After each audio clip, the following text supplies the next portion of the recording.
Футболистите на Локомотив Мездра затвърдиха лидерската си позиция в северозападната В група, след като постигнаха пореден успех. Този път железничарите се наложиха с класическото 3-0 при гостуването си на Ситомир в Никопол. 2 гола за победата реализира Петър Златков, а едно попадение добави Иван Мишев.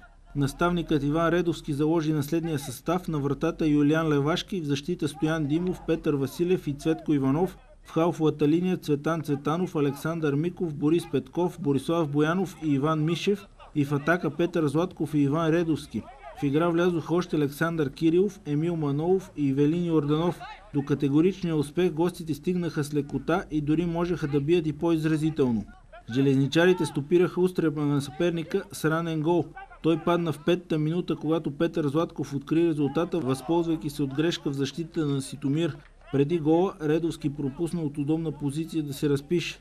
В 26-та минута топката за втори път навести мрежата на Никополския страж. Отново Златков бе изведен сам срещу вратаря, напредна и прехвърли стража. Топката се отби в напречната града и се върна в полето, където бе посрещната от Мишев, който я прати във вратата.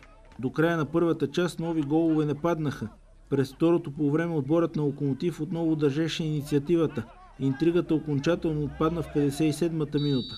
Цветко Иванов изпълни бързо фаул в центъра на терена, подавайки топката към Златков. Той напредна към пеналта и с хубав удар простреля отново стража на домакините. До края на матча гостите имаха още 200% възможности за гол, но ги пропилях. В 81-та минута Мишев изведе Редовски в наказателното поле, но той стреля над гредата. Самия край на матча отново той можеше да се разпише след разбъркване пред гол линията. Съперникът пък не сътвори нищо смислено пред мездренската врата.